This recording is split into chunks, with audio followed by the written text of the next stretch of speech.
I am the greatest. I wish I was 50 years younger and I'd kick your ass. You won't do shit. Just stick and move. And waking you up and saying, now stick and move. Keep your hands up. Welcome to a new episode of the Stick and Move podcast. I'm your host, Trey, here with my homeboy, Sam.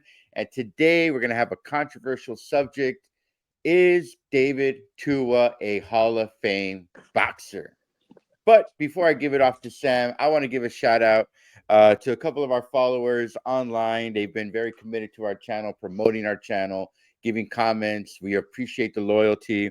So I'm going to go to Dre the Don 16, Kurt Morose, P. Fitzer, 2EL, always giving me good historian topics. Actually, all these guys are. There is Furman Garrick, 2120, Tony Jimenez, 7137, Sidney Rash, 9718, the famous Aiken McCall, and of course, Native Wildman, 9335. We appreciate the loyalty and the respect. Keep the ideas coming, guys. Keep the comments coming. And for everybody else, go ahead and join our podcast, subscribe, and we'll shout you guys out as well. You have any thoughts on our main guys, Sam, before we get started? Yeah, I'd like to thank them, man, for all the questions, bro. And they teach us a thing or two. Yeah, dude. When it comes definitely. to history, you know, and Definitely. And I totally respect their opinions, and their questions are awesome, man. I love it too. So let's get started. Let's get going. So before we get to if Tua is a Hall of Famer, what is your what do you recall about this guy? What attracted you to him? You know what I'm saying? Look, I remember watching David Tua, bro.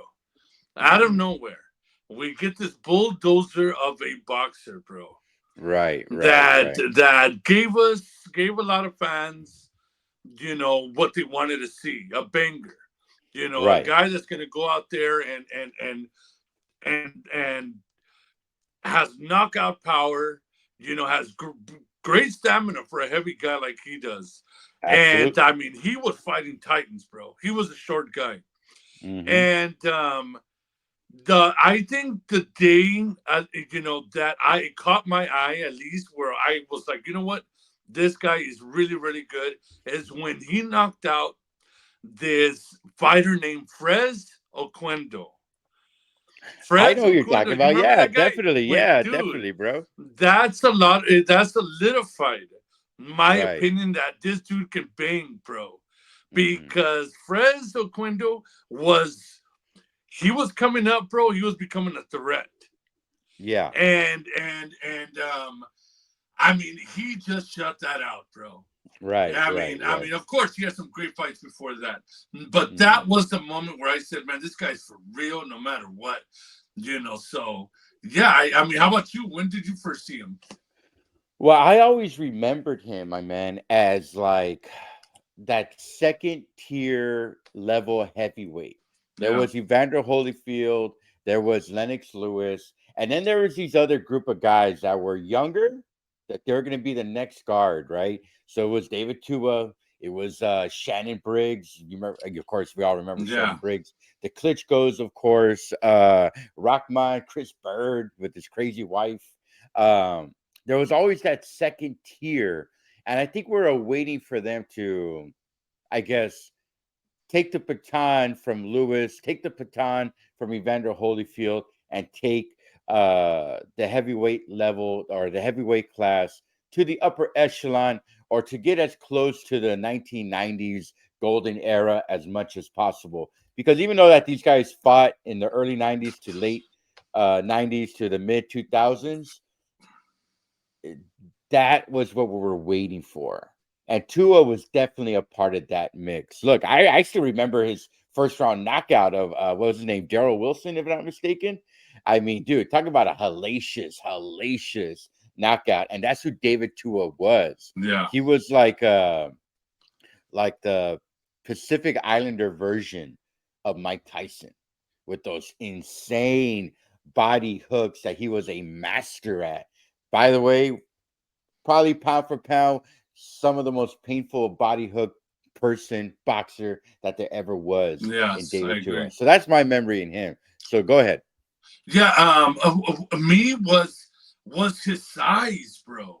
Yeah. His Yeah. size being a shorter opponent most of the time, but his endurance. I Hmm. mean, the guy, dude. I mean, he went the distance Yeah, he with did. with Lennox, bro. He did I go mean, the distance with you Lennox know what I'm Lewis. saying? I mean, the guy, what he did to John Ruiz and Yeah. First round you know, knockout, right? Was it a first Michael round Moore, knockout with 19 Reese? seconds. Yeah. He knocked out John Ruiz 19 seconds. He knocked out Michael Moore in 31 seconds, bro. He Hmm. knocked out John Ruiz and Michael Moore. I mean, what we're going to talk about is, do you feel, is he a true Hall of Famer? And look, this is a part of a new series that we're doing. We just did one on Errol Spence, if he's a true Hall of Famer. So let's just get into it. Yes, no, and why is he a Hall of Famer or not? Sam, go for it. Hey guys, Trey here. If you love today's controversial episode and you want to see our channel grow, please drop a like, subscribe, and also comment. Sam and I are always going back and forth with those commenters on our controversial topics and opinions, and we love it so much. So go ahead and hit that like button, hit that subscribe, most importantly, so our channel can grow and we can give you guys the best content as possible. Sam and I were always uploading multiple videos a week, and we want to continue doing that, and we need your help. So go ahead and subscribe, guys. And most importantly, like I always say, don't forget to stick and move, baby. Look, I'm going to say yes, he's a Hall of Famer, bro. Ooh, all He right, is a talk Hall to of me. Famer. Bro, look, 92 Barcelona bronze medal, bro. He was. Dude, 91, he had the Sydney bronze, bro. And Right, right. 1990, bro, he got the gold. And I think it's Hmm. called the Ocean Right, Championship. right, I right. mean, dude, 52-5, 43 KOs, a 16 in the first round, beating Oleg Moskeyev, Hasim Rockman, Michael Right. Moore, John Ruiz, fighting going to the distance with Lennox Lewis, bro. Hmm. I mean, he was ranked 48th at the and I think it was in the out of the hundred greatest punchers of all time. He was Right, ranked 48th, bro. right, right. I And mean, he definitely had it. That left hook dude, was devastating, the bro. reason I have to give him the Hall of Fame status Hmm. because he knocked out and defeated future champions, bro. Hmm. Talk to me. He defeated champions at Hasim Rockman, knocking out Lennox Lewis, Right. Michael Moore getting the being the champion, losing it, of course, George Foreman. But bro, what he did to Fresno Quendo, bro. I mean, the Wow, I guy. haven't heard that name in a long time, bro. Yeah, he had so many achievements in his career. He is one of the greatest heavyweights that was never the world champion. If that makes any Um, sense. I see what you're saying, and that's actually what I kind of loved about this era was that they were all fighting each other. You know what Yes. I'm saying? And it was Yes. also kind of unique. It kind of reminded me of the 90s heavyweights where they were all trading off. Holyfield would beat Riddick Bowe, Bowe would beat Holyfield, and Holyfield would beat Lewis. And then I'm sorry, they went the distance, right? They had a draw, if I'm not mistaken. Yeah. And Lewis, there was no real consistency. You didn't know who the main guy was in the 90s. There's an argument that Lennox Lewis was the main guy. There was an argument that Evander Holyfield was the main guy. There's the big what if with Riddick Bowe. And of course, what would have happened if Tyson never got in trouble? That kind of also happened in this era too, where there's this younger batch, considering they're all the same age, but I guess they had a later start to their career with guys like Shannon Briggs and Klitschko and Tua, of course, John Reese, like you said, Chris Bird, they could all beat each other on any given day. And for me to answer that question, that is why I cannot give him Mm. the Hall of Fame bid. I had a conversation with one of our followers, and I agree with them. And I've always thought this too. when it comes to a Hall of Famer, whether it's basketball, baseball, journalism, doesn't matter what it is. If you say his or her name and you go, oh, yeah, he's a Hall of Famer, then that's what it is. I can't really do that with Tua. He is just a notch below because I wanted to see more consistency. Was he a fantastic, exciting boxer? Absolutely. But I cannot give him the nod because when I say that name, for instance, let me ask you this. Is Sugar Ray Leonard a Hall of Famer? Of course. Of course, right? Is Evander Holyfield a Hall of Famer? Hell yeah. Yeah, he Okay. is. Let me go down maybe like a borderline, but he's actually is a Hall of Famer. What about Hector Camacho? Yes. Okay. See, Yes. a little bit of pause. And that to me, I'm okay with being a Hall of Famer. But when I see David Tua, it's like, oh, I need a little bit more. Maybe if you had a little bit more cornerstone fights, maybe a knockout by Lennox Lewis, and then having the rematch and going the distance in win or defeat, I could throw him in there. I think he was one mega fight away from having his place in the Hall of Fame. You have any thoughts on that? Yeah, I mean, I could see your side of that. And that's why there's certain judges that judge that. I could see that he did need at least a victory against Lennox. You know what I mean, to get in there. But it's just I cannot deny the people he's beaten, bro. Being undersized and his medals. You know, in the Barcelona and the Sydney and Ocean championships. I can't deny him knocking out Michael Moore, John Ruiz, and Steve Rockman, Ike Abuchi. They were in '97. They were. Capucci. I haven't heard that name in a while, bro. Dude, that was the most punches thrown ever in a heavyweight fight between both of those fighters. It was. I mean, I get what you're saying. He needed that, you know, but there's no way I can deny what he's done. That's just my opinion. I think that if there was no Michael Moore, if there was no Michael Moore, if there was no 12-round fight with Lennox Lewis, of course not. Of course not. But the fact that he gave Lennox that fight, man, and where Lennox respected him and him beating all the other fighters, I have to give it to him. That's just my opinion. If there's anything I can hang a hat on about Tua, is that if I'm not mistaken, I think he has 27 or 28 first, second, third round KOs. He has 16 first round. 16 first round, right? Yeah. So you're talking about an early exit. Look, no deniability here. He was definitely box office. When David Tua was fighting, I was gonna watch. I watched plenty of his fights. Yes. For David Tua, I need a little bit more. You know, when he started making a splash in the late 90s, 2000s, you know, yeah, Evander Holyfield was already getting older, but I would like to have seen that fight too. I understand politics happen and everything like that, and it doesn't really work out sometimes. I just need a little bit more. Michael Moore, yeah, I mean that's a good name, but I don't even have Michael Moore as a Hall of Famer, to be honest with you. Do you have Michael Moore as a Hall of Famer? No. Exactly. I don't. He was a champion, yes, but not a Hall of Fame fighter.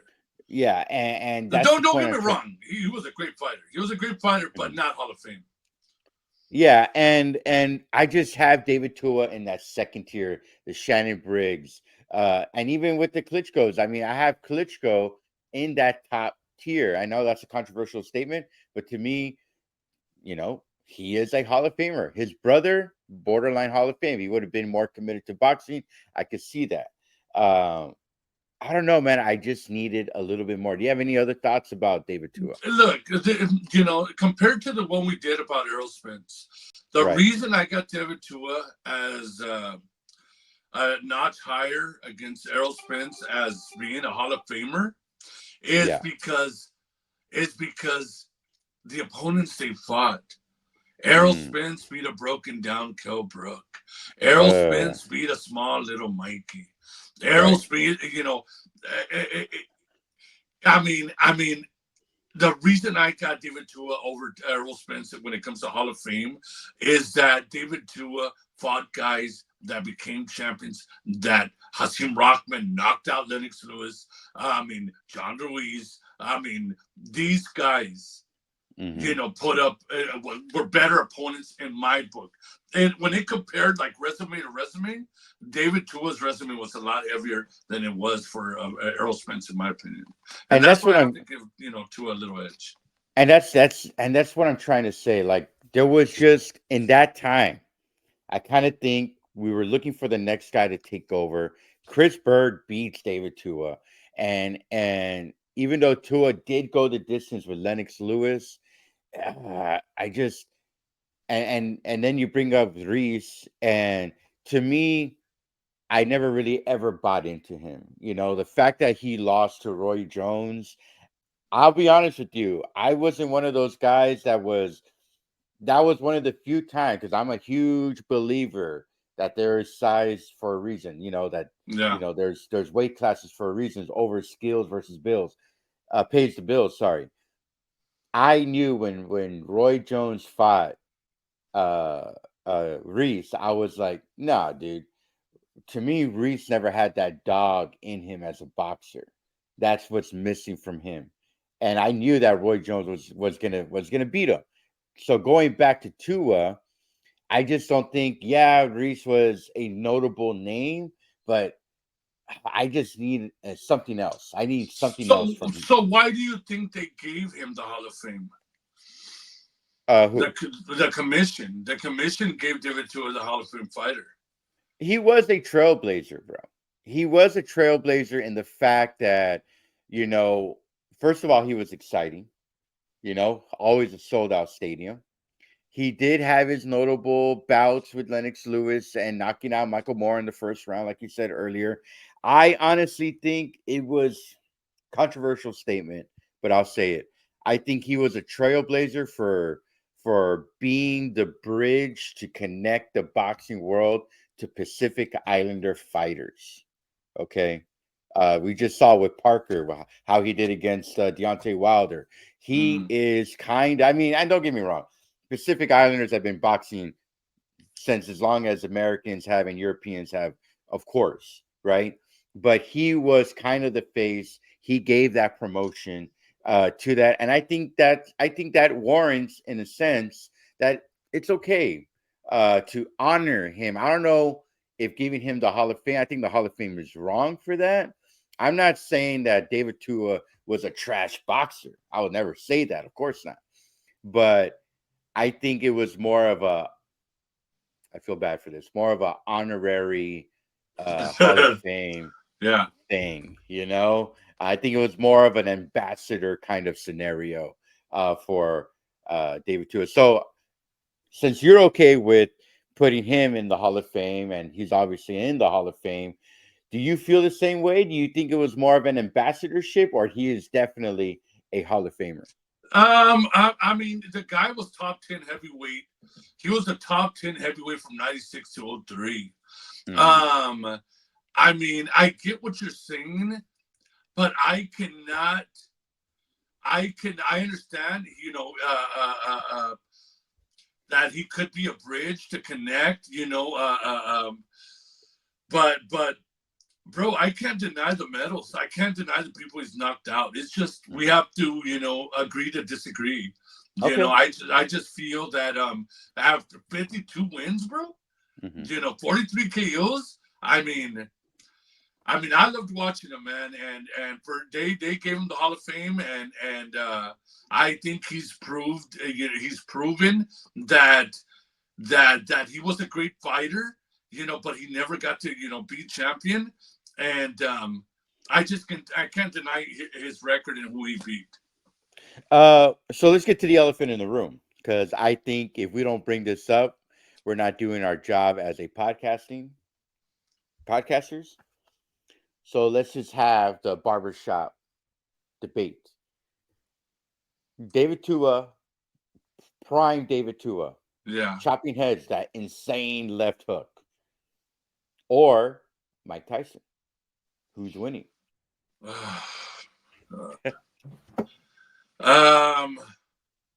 I think Mike Tyson. Mike Tyson had better footwork. Okay, so what does that fight look like to you in 12 rounds? It won't go 12 rounds. That fight won't go 12 rounds. That's another Hagler Hearns type of fight. It's going to be a 3-4 rounder. I think that Mike Tyson's angles are the way he pivots will be too much for Tua. I'm not, Tua has a great chin. I just think that Tyson destroys him. Maybe not in 3 rounds, but maybe in 6, 7. Just by the angles, man. The angles, the pivoting, the footwork, to getting around to the side, the way Mike Tyson works. So how would David Tua beat Mike Tyson if there was a way? If you're his trainer, right? How would you approach going Mike Tyson? You're not going to tell David Tua, I want you to box Mike Tyson. That's just not who he is.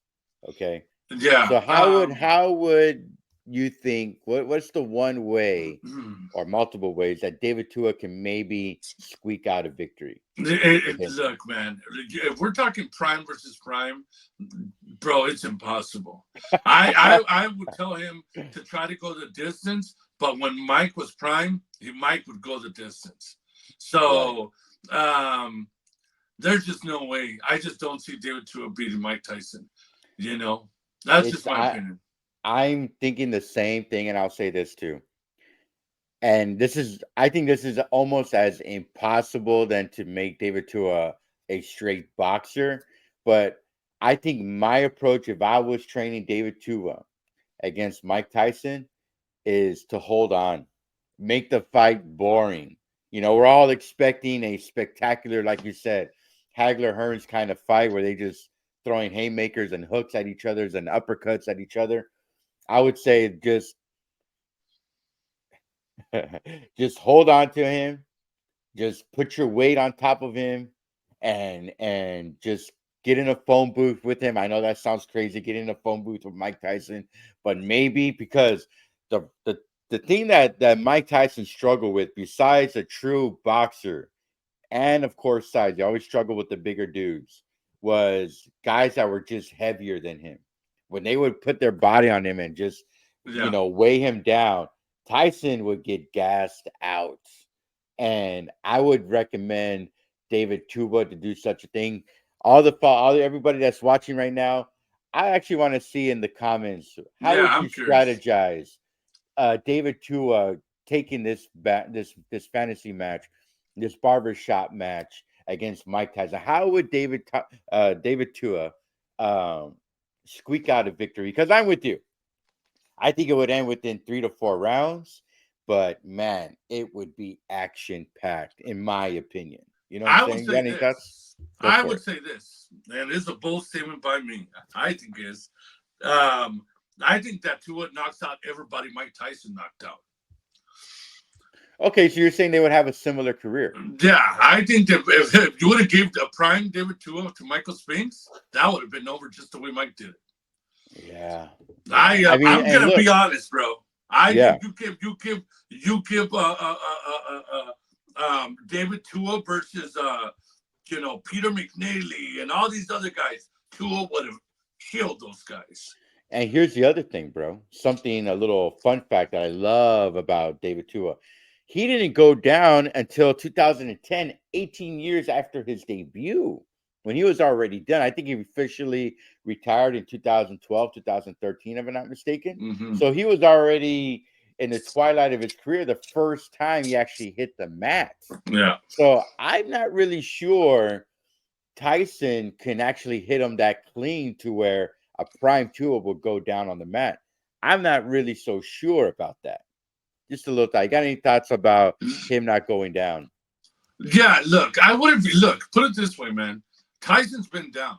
I wouldn't be surprised if Tua knocks down Mike Tyson in a prime versus prime fight. Right. You know what I'm saying? Go ahead. I think it would have to look like he would have to hold on to him, And when he's holding on to him, he's got to fight dirty. He would have to fight dirty. Rub that big forehead that he has, and rub it on top of Mike Tyson, and just use the elbows and stuff. He has to fight dirty, and when he's holding him and the referee's trying to break him up, slip in an uppercut. That's part of it. Unfortunately, depends how you look at it. Yeah. But that's my thoughts. Do you have any final words before we sign off on this? Real quick, one more thing. Going up, I think he would have knocked out Andrew Galata. I'm talking about David Tua. I think he would have knocked out Andrew Galata. I think he would have knocked out Francis Botha quicker than Mike Tyson did, in my opinion. Wow. Yeah, you know what? I mean, Tua was just relentless. I can't knock you on that. I buy everything you're saying. I think they could have had similar careers. I think if Tua would have started late 80s, I think he started in 91 or 92, if I'm not mistaken, late 80s, and have made a splash, I think it could have been pretty interesting career he would have had. Definitely an approach, more of an approach for me, for him to get to that Hall of Fame career in terms of my books. So we'll leave it at that. Do you have any words for our listeners out there? Yeah, I'd like to thank everybody that's out there watching us, listening to us. Thank you. Subscribe, share the channel. We're trying to grow.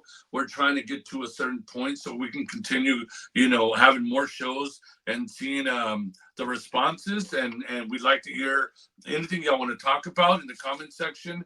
And we appreciate everybody. Thank you, guys.